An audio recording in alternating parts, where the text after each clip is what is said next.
नमस्कार। जसले बिउजायो यो मनलाई उसले जगायो जीवनलाई। नमस्कार। लासो फ्याफुल्ला टासिजेले सेवारो जोजोलोपा सबैलाई नमस्कार।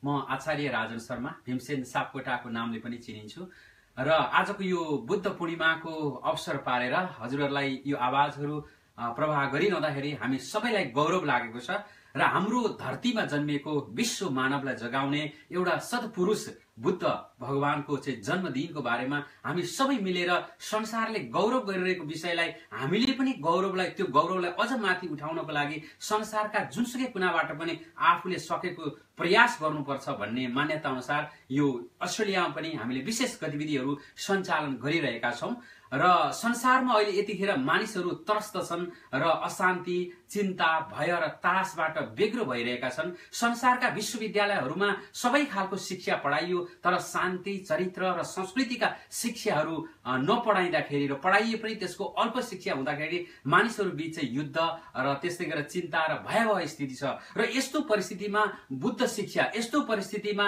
शान्ति शिक्षा, योग शिक्षा, चरित्र शिक्षा विश्वमा अझ त्यसको महत्व बढ्दै गइरहेको छ र यो परिवेशमा हामी सबैले हामीले अबको युगलाई हेरेर यो बुद्ध शिक्षालाई प्रभाव गर्नुपर्ने अहिलेको अवस्था छ।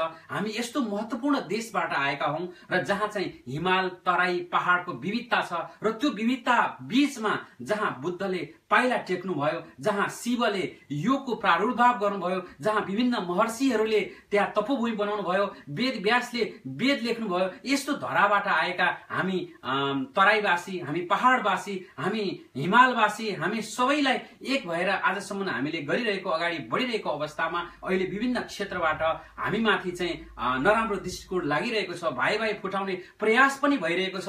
हामी जहाँ गए पनि हाम्रो आत्मीयता, सद्भाव, भातृत्व र ममतालाई एकैसाथ जोडेर हिँडिरहेका नेपालीहरू र हामी नेपालीकै पहिचानमा रहनुपर्छ।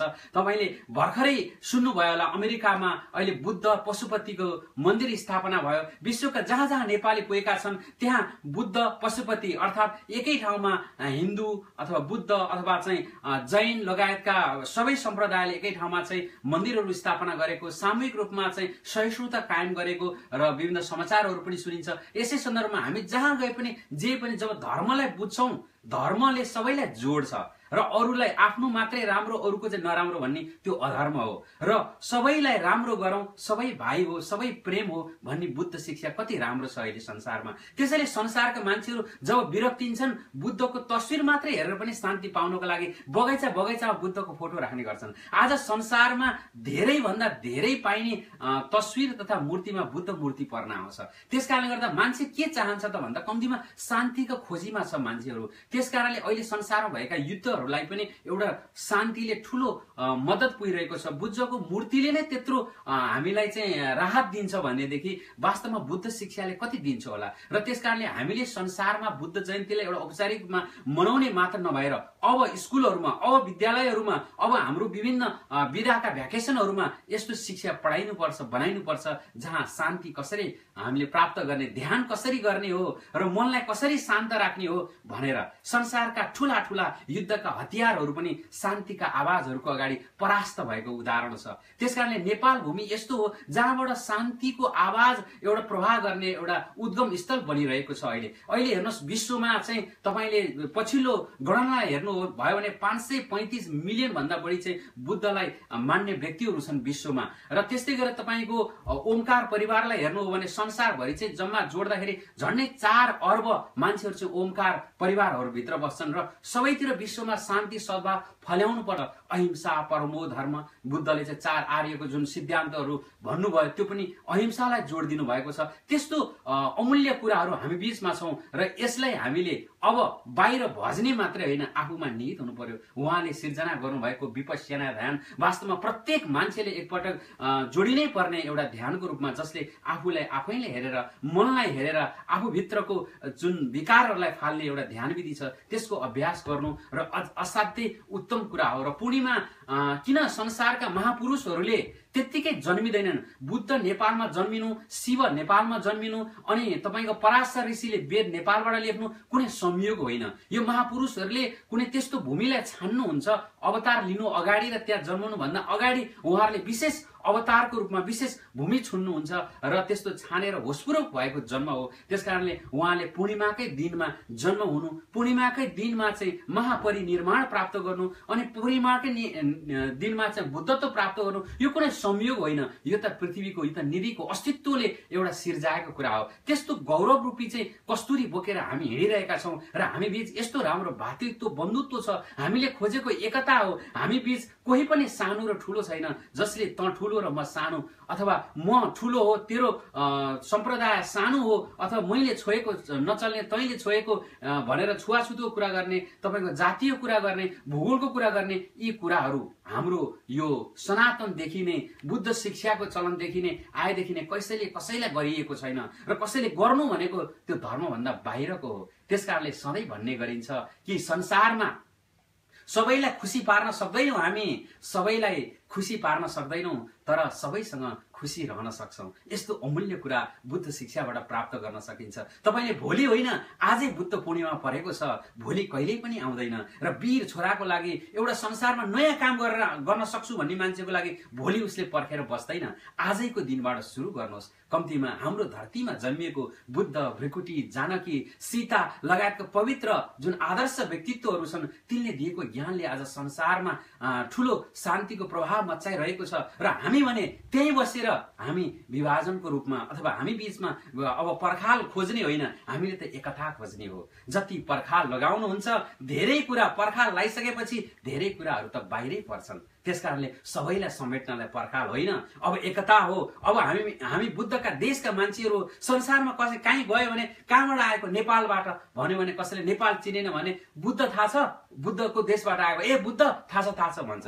यसको त्यस्तो गौरवलाई बढाउने त्यस्तो बुद्ध त्यस्तो संस्कृतिमा जन्मिएका हामीहरू। त्यसकारणले हाम्रो संस्कृतिको जगेर्ना गर्नु आजको पुस्ताको दायित्व हो। हामी जहाँ गए पनि आफ्नो परम्परा, आफ्नो संस्कृति र आफ्नो धर्मलाई सम्मान गरौँ, आफ्नो धर्ममा बाँचौँ, अर्काको धर्मलाई अर्काको विचारलाई सम्मान गरौँ। यसरी नै हामी एकअर्का बीच जान सक्छौँ। यही नै बुद्ध शिक्षा हो र यसरी नै यो पूर्णिमामा बुद्ध शिक्षा प्राप्त गरेको एउटा महत्त्व राख्दछ र आज संसारका मानिसहरूलाई जुन एउटा सुखको लागि, जुन चिन्ता निवारणको लागि जुन विधि नेपाल भूमिबाट उत्पन्न भएको छ त्यसमा हामीले गौरव गर्दै, हामीले प्रयास गर्दै अहिंसाको बाटो हामीले हिँड्नु छ, शान्तिको बाटो हामीले हिँड्नु छ। हामीले भाइ भाइ बीचको लडाईँ होइन, कसैले खबरदारी गर्न सक्छ, तर हाम्रो एकता भयो भने हामी सदैव एक भएर अगाडि बढ्न सक्छौँ। नेपालको गौरवलाई अझ माथि उठाउन सक्छौँ। त्यो मात्रै होइन, अबको युगलाई हामीले प्रभावित बनाउन सक्छौँ। हामी युगबाट प्रभावित हुने होइन, युगलाई प्रभावित गर्ने हो। बुद्धले अन्तिममा के भन्नुभयो? अप दिपो भव। संसारमा जे भए पनि तिमी अन्तिममा के गर्नु? आफै भित्रको उज्यालो खोज्नु र आफै भित्रको उज्यालो खोजेर जाऊ, तिमीले शान्ति पाउँछौ र म भए पनि नभए पनि त्यो खोजी गर भनेर। त्यसै गरी तपाईँले वैदिक सनातन धर्मको सार पढ्नु हो भने त्यसमा के लेखिएको छ? तदत्वम असि। के हो त? तिमी भित्रैको एउटा ज्योतिलाई हेर, तिमी त्यही ज्योति हौ, तिमी त्यही दिव्य रूप हौ, त्यसलाई पहिचान गर भनिएको छ। बाइबल पढ्नु भयो भने त्यसैमा भनिएको छ नो दाइ सेल्फ। पहिला आफैलाई जान, आफैलाई नजानिकन अरूलाई सिकाउन के हिँड्छौ? त्यसै गरी तपाईँले मोहम्मदले लेखिनु भएको तपाईँले कुरानमा हेर्नुभयो भने तपाईँले देख्न सक्नुहुन्छ नुर मसी, त्यो भनेको नि तपाईँ भित्रको ज्योतिलाई पहिला चिन भनेर। संसारका सारा महापुरुषहरूले आफै भित्र ज्योति खोज भनिरहनु भएको छ। हामी चाहिँ विभाजन खोजिरहेका छौँ। म बुद्धिस्ट, म क्रिस्चियन, म हिन्दू, म मुस्लिम भनेर। त्यो धर्म हुँदै होइन। धारणै यति धर्म, जसरी हावा बगिरहन्छ हावाको धर्ममा, पानी बगिरहन्छ पानीको धर्ममा, सूर्यले प्रकाश दिन्छ सूर्यको धर्म हो। मान्छेको धर्म भनेको हामीले आफैलाई चिन्नु र करुणा प्रेम जागृत गराएर अरूलाई माया गर्नु हो। तपाईँलाई चिमोड्दा दुख्छ, तपाईँलाई छेस्कोले घोज्दा दुख्छ भने अरूलाई नै काट्दा मार्दा नराम्रो बोल्दा तपाईँको मन वचन र कर्मले कसैको कुनै पनि तरिकाले नदुखाउनु नै धर्म हो। र त्यसकारणले त्यो सँगसँगै यस्तो धर्मको पवित्रीकरणलाई संसारमा जगाउँदै हिँड्नु भएको बुद्ध, जगाउँदै हिँड्नु भएको कृष्ण, जगाउँदै हिँड्नु भएको महावीर र शिवका दर्शनहरूलाई हामीले बिर्सेर आपसमा विभाजन गरिरहेका छौँ। त्यो भनेको अधर्मको बाटो हो। त्यसकारणले सबैलाई सद्भाव मिलोस्। आजैबाट हामी जागरुक बनाऊ। आजैको दिनबाट तपाईँलाई लाग्न सक्ला एक दिन बुद्ध पूर्णिमाको दिन सकारात्मक बनेर के गरौँ भनेर होइन। तपाईँले एक दिन सोचेको सोचले भोलि परिवर्तन हुन्छ र त्यस्ता भोलि र भोलिले जीवन परिवर्तन हुन्छ। त्यसकारणले तपाईँ जाग्नुहोस् र जाग्नको लागि कुनै मुहूर्त चाहिँदैन, तर यसको लागि अझ राम्रो हो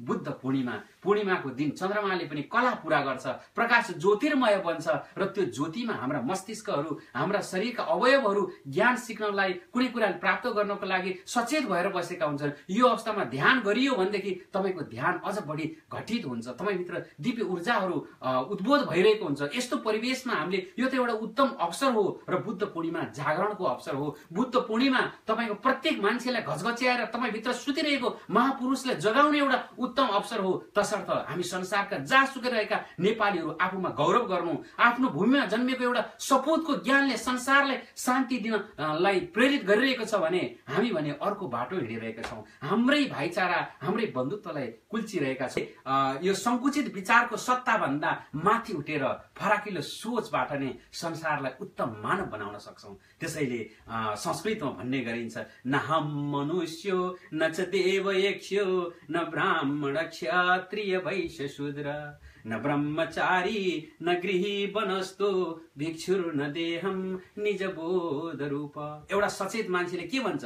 उसले ब्राह्मण नि भन्दैन, क्षेत्रीय नि भन्दैन, वैश्य नि भन्दैन, शूद्र पनि भन्दैन, कुनै ब्रह्मचारी नि भन्दैन, सन्यासी नि भन्दैन, आत्मा भन्छ। हो, हामी सबै आत्माको रूप हौं। जहाँ जहाँ जन्म्यौं त्यो आत्मालाई उजागर गरौं र कति नै बाँचिन्छ र यो संसारमा जति दिन बाँचिन्छ यस्ता महापुरुषहरूको सद्गतिको लागि हामीले प्रयास गरौं भन्ने गरिन्छ। अन्नको कण र साधुको क्षण नजान्ने मान्छेलाई जति सिकाए नि केही हुँदैन भनेर। त्यस्तै बुद्धको सत्संग भनेको बुद्ध जीवित नरहे पनि उहाँको, अथवा कृष्ण जीवित नरहे पनि, शिव जीवित नरहे पनि उहाँको दर्शनलाई तपाईले एउटा मुहूर्त बनाएर तपाईले स्मरण गर्नुहोस्। त्यो नै सत्संग हो। हामी संसारलाई सुख दिन सक्छौं। हामी नेपालीहरू गौरवशाली छौं र तपाईको देशको भूगोलको लम्बाई र चौडाई मात्र देश होइन, त्यसभित्र रहेको गरिमा, त्यसभित्र रहेको नैतिकता, संस्कृति, परम्परा र त्यो नै देश हो र त्यो देशलाई नै बोकेर हामी संसारभरि कुद्नु छ। सबैको जय होस्, सबैको कल्याण होस्। बुद्ध शिक्षाले सबैलाई सुन सकोस्, शान्ति शिक्षाले, योग शिक्षाले, ध्यान शिक्षाले सबैको जीवनलाई प्रकाश लिएर आउन सकोस्। ओम बुद्धं शरणं गच्छामि, धम्मं शरणं गच्छामि, संघं शरणं गच्छामि।